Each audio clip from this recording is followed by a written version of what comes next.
Hello all. आज इस video में हम बात करने वाले हैं हिमाचल प्रदेश के स्ट्रगल फॉर स्टेटहुड की, और ये हमारा आज का लास्ट पड़ाव होगा। आज के लेक्चर में हम देखेंगे कि किस तरीके से हिमाचल प्रदेश को फाइनली 25 जनवरी 1971 को फुल स्टेटहुड का दर्जा मिल जाएगा। दोस्तों, ये जर्नी काफ़ी लंबी रही। 15 अप्रैल 1948 से जब फॉर्मेशन डे की अगर हम बात करें, तब से लेकर 1971 तक उतार चढ़ाव भरी जो एक लाइफ थी हिमाचल प्रदेश की, वो अब हमें फाइनली खत्म होती हुई दिखती है। और जो हमारे स्टेट के लोगों की एस्पिरेशन थी कि हमें फाइनल स्टेटहुड का दर्जा मिल जाए, वो हमें पूरी होती हुई दिखेगी। तो एक बहुत ही इंपॉर्टेंट लेक्चर है। आई होप कि आप लोग पीछे से सारी सीरीज हमारी कवर करते आ रहे होंगे, जहां पर हमने बिल्कुल बिगिनिंग से 1947 से हमने देखा कि किस तरीके से हिमाचल प्रदेश एक शेप ले रहा है। ठीक है, तो अगर आप लोगों ने अभी तक हमारा यूट्यूब चैनल ज्वाइन नहीं किया है दोस्तों, please do subscribe to our YouTube channel and also join our Telegram channel, जहां पर हम अपने हर एक सेशन की जो PDF है वो शेयर करते हैं। टेलीग्राम चैनल का जो लिंक है वो आपको नीचे डिस्क्रिप्शन बॉक्स में मिल जाएगा। दोस्तों, जब हम हिमाचल प्रदेश के स्ट्रगल फॉर स्टेटहुड की बात करते हैं, तो हम यहाँ पर देखते हैं कि कुछ इंटरनल मैटर और कुछ एक्सटर्नल मैटर हिमाचल प्रदेश को स्टेटहुड दिलवाने में काफ़ी हेल्प करते हैं। 1966 में जब पंजाब की रीऑर्गेनाइजेशन होती है और पंजाब और हरियाणा स्टेट बनता है अलॉन्ग विद चंडीगढ़ UT, तो हिमाचल प्रदेश में भी कुछ बदलाव होते हैं।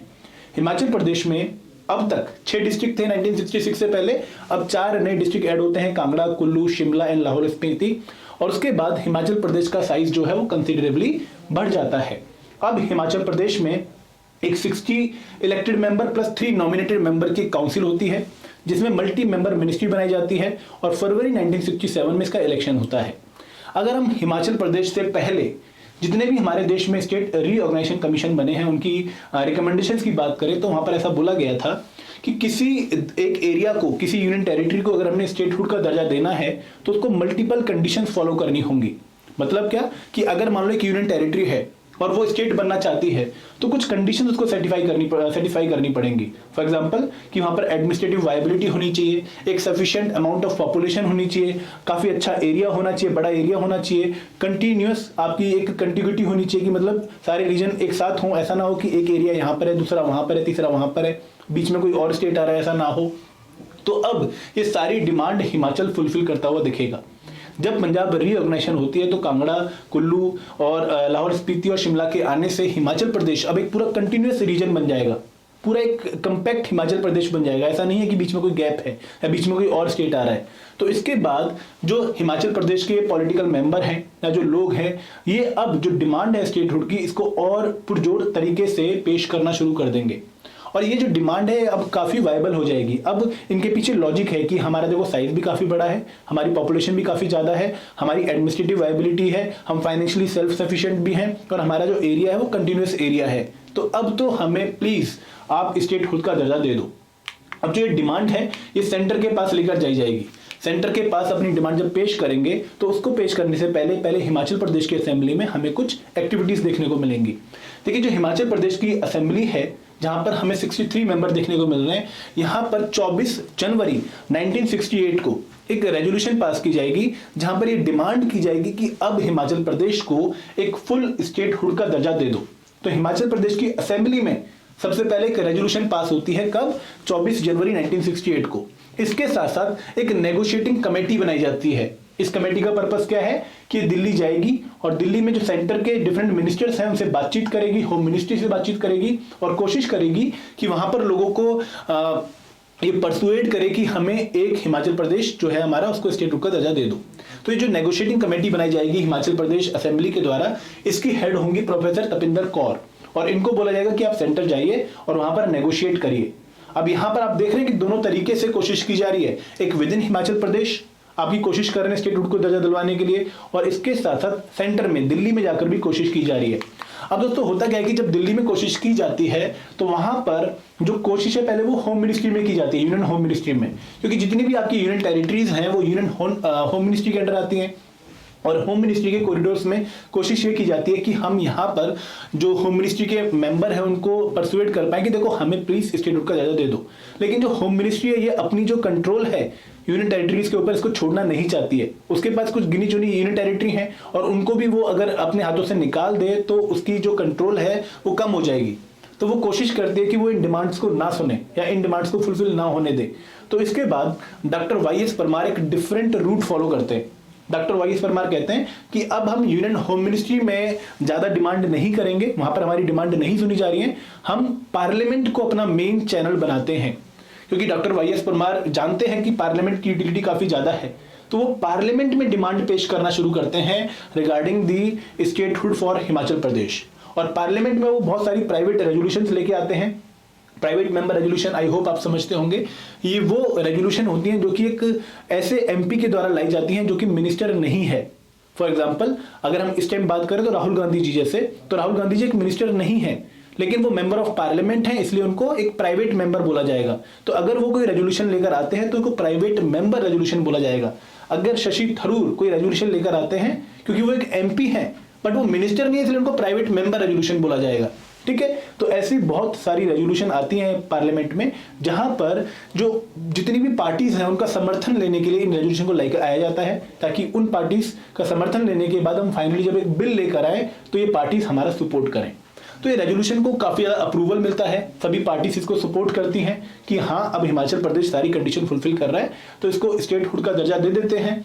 तो उसके बाद क्या होता है कि फाइनली एक बिल लेकर आया जाता है, हिमाचल प्रदेश रीऑर्गेनाइजेशन बिल।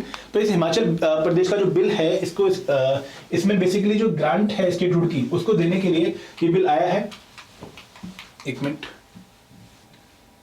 तो इस बिल में जो ये बिल आता है 31 जुलाई 1970 को, और इस बिल में लिखा गया है कि हाँ अब स्टेटहुड का दर्जा मिल जाना चाहिए हिमाचल प्रदेश को। तो वो पूरी कोशिश की जाती है इस पूरे बिल में, और ये बिल आपका फाइनली पास होता है state of Himachal Pradesh act के नाम से ऑन 18 दिसंबर 1970। दोस्तों ये स्टेप बहुत इंपॉर्टेंट है, क्योंकि आपसे हर एक स्टेप के रिगार्डिंग मेंस में भी क्वेश्चन पूछा गया है और आपसे प्रीलिम्स में भी क्वेश्चन पूछा गया है। फॉर एग्जांपल अगर आप एचएएस का पेपर देखें 2019 का, तो वहां पर क्वेश्चन पूछा गया था कि discuss the steps taken by the legislative assembly of Himachal Pradesh during 1968 to get the statehood for Himachal Pradesh. तो 1968 के टाइम पर जो स्टेप लिए जा रहे हैं बेसिकली कौन से थे कि उन्होंने एक तो नेगोशिएटिंग कमेटी बना दी, उसके साथ साथ उन्होंने एक रेजोल्यूशन पास कर दी हिमाचल प्रदेश विधानसभा में। तो वो स्टेप आपको मेंशन करने होते हैं, इसलिए ये सारे स्टेप मैं आपको स्टेप वाइज दिखा रहा हूँ, एक क्रोनोलॉजी के थ्रू दिखा रहा हूँ ताकि आपको याद रहे। तो 1970 में 18 दिसंबर को state of Himachal Pradesh act पास किया था इंडियन पार्लियामेंट के द्वारा, और इस एक्ट के पास होने का मतलब क्या है कि अब हिमाचल प्रदेश को फुल स्टेटहुड का दर्जा मिल गया है। और दोस्तों ये फॉर्मल अनाउंसमेंट की जाती है बाय इंदिरा गांधी ऑन 25 जनवरी 1971, और इसी दिन को हम हिमाचल प्रदेश के स्टेटहुड डे के नाम से जानते हैं। फाउंडेशन डे के नाम से नहीं जान रहे, फॉर्मेशन डे के नाम से नहीं जान रहे, हम जान रहे हैं स्टेटहुड डे के नाम से, क्योंकि इससे पहले ऑलरेडी हिमाचल प्रदेश बना हुआ था, यूनियन टेरिटरी बनी हुई थी, लेकिन स्टेटहुड का दर्जा किस दिन मिला? 25 जनवरी 1971, जहां पर शिमला के रिज मैदान में इंदिरा गांधी जी अनाउंसमेंट करती हैं। ठीक है, तो 25 जनवरी 1971 आप लोगों ने याद रखना है, बहुत बार एग्जाम में पूछा भी गया है, लेकिन यहां पर आपको एक डिफरेंस याद रखना है कि it is not the formation day, ये फॉर्मेशन डे नहीं है। फॉर्मेशन डे क्या है? 15 अप्रैल 1948, जहां पर आपकी जो छोटी छोटी रियासतें थी ये मिलकर 30 रियासतें आपस में मिलकर हिमाचल प्रदेश बनाती हैं सोलन कॉन्फ्रेंस के बाद, और 4 डिस्ट्रिक्ट बनते हैं। ठीक है, चंबा, महासू और सिरमौर, ठीक है, वो आपके जो मंडी, ये 4 डिस्ट्रिक्ट बनने के बाद हिमाचल प्रदेश फॉर्मेशन जो है वो ऑलरेडी हो चुकी होती है। स्टेटहुड का दर्जा कब मिलता है? 25 जनवरी 1971। दोस्तों क्लियर डिफरेंस अगर आपके दिमाग में है तो बहुत अच्छी बात है, डाउट नहीं रखना है। इसके साथ साथ हिमाचल प्रदेश भारत का 18वां राज्य बनता है, 18th स्टेट बनता है। इससे पहले ऑलरेडी 17 स्टेट बन चुके हैं। ठीक है, तो 18वां स्टेट कौन बनता है अब? हिमाचल प्रदेश। इसके साथ साथ हमारे हिमाचल प्रदेश के स्टेट के पहले चीफ मिनिस्टर कौन है? डॉक्टर वाई.एस. परमार। दोस्तों हिमाचल प्रदेश को 3 डिवीजन में डिवाइड किया जाता है, कांगड़ा डिवीजन, मंडी डिवीजन और शिमला डिवीजन, और जो 12 डिस्ट्रिक्ट हैं उनको इन्हीं डिवीजन की कैटेगरी में डाला जाता है। तो कांगड़ा में चंबा, कांगड़ा, ऊना, मंडी में बिलासपुर, हमीरपुर, कुल्लू, मंडी एंड लाहौर एंड स्पीति, और शिमला में किन्नौर, शिमला, सिरमौर एंड सोलन। ये आपके 4 डिस्ट्रिक्ट आते हैं। तो 3 डिवीजन है, टोटल 12 डिस्ट्रिक्ट हैं। अब ये हिमाचल प्रदेश का प्रेजेंट एडमिनिस्ट्रेटिव आपका स्टेटस है। अगर हम हिमाचल प्रदेश के मैप की बात करें तो जैसे जैसे पॉलिटिकल चेंज हो रहे होते हैं वैसे वैसे मैप में भी चेंज हो रहा होता है। आपने देखा कि अगर हम 1948 की बात करें तो वहां पर हिमाचल प्रदेश में 4 डिस्ट्रिक्ट थे, महासू, सिरमौर, चंबा एंड मंडी। ठीक है, उसके बाद हमने देखा कि यहाँ पर आपका कौन सा ऐड होता है? बिलासपुर ऐड होता है 1955 में, 54 में। उसके बाद आपका किन्नौर डिस्ट्रिक्ट बनता है, 6 हो जाते हैं।